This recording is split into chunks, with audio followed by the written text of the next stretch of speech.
footage from the night before. He gestured for me to sit, and we reviewed the footage together. My eyes amplified in horror as I watched the very same creep that had been harassing me every night this month crawl through the drive-thru window. According to the time, this was after I threatened to call the cops. My stomach dropped as I realized he'd been hiding in the restaurant while I was closing the entire time. He could have done anything to me, and thank God he didn't. As the building was deserted, he proceeded to fire up the grills and cook himself an entire meal. He ate everything he cooked and then laid down on the floor, falling asleep. We fast-forwarded the footage about 5 hours when the man had awoken. Again, he snuck out the window, but didn't leave empty-handed. It was reported that he had stolen a tablet and laptop. I explained to the manager that this guy has been coming in every night this month to badger me about giving him free food, and how I refused every time. The drive-thru window now has an automated lock on it to ensure this doesn't happen again.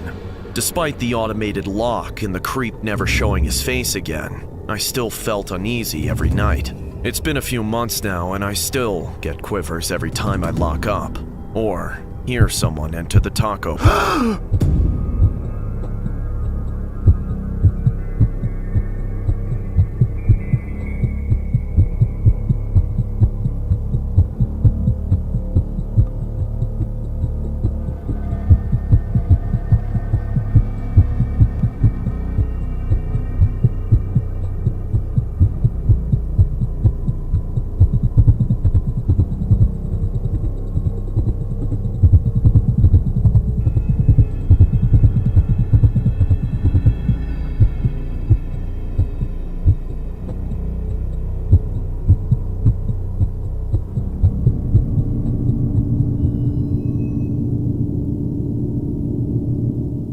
This story was inspired by a case regarding an Army veteran who was in a coma for X amount of months. After being ill for quite some time, the man goes through a nightmarish journey in hopes of getting his life back, and of course,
Taco Bell.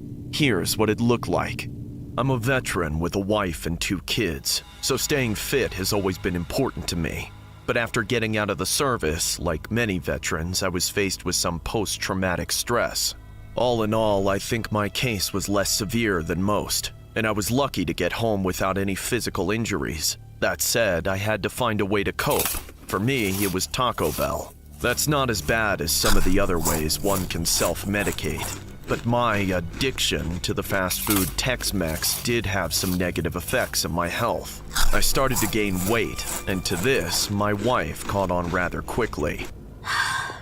I love you, baby, but you have to stop eating so much Taco Bell. You're gonna have a heart attack. Don't worry, babe, I'm going to be fine. Even though she turned out to be right, it was really hard for me to stop. I never really did. I don't know why I turned to Taco Bell exactly. Maybe it was because it was one of those things I missed while on deployment. One of those things that reminded me of home and kept me going through the hard times. My wife would always take it away if she saw me with it, so I started getting sneaky. I'd go out for errands and order a large quantity, eat some while I was out, then smuggle the rest inside and munch on it while nobody was looking, or while I was in the bathroom using the toilet or taking a shower. Any chance I could get. Really, even in bed. Textbook addiction stuff, according to my therapist. But it all came to a head in a really strange way when I came down with double pneumonia. At first, I just had a cough, but within a few days, I was bedridden. Even then, I was asking my wife to get me Taco Bell. My illness scared her so bad she took me to the hospital instead. There, I got hooked up to a bunch of wires and machines, and then I had a heart attack and fell into a coma. Some people say that when you're comatose, you're actually aware of everything that's going on around you. You just can't react to it or remember it when you wake up. I don't know about all that, but I can say that in my case, it wasn't just like falling asleep and waking up 2 months later. It was more like a pendulum swing of life and death. Like I'd be down, then I'd feel like I was about to come up for a moment, then I'd fall again.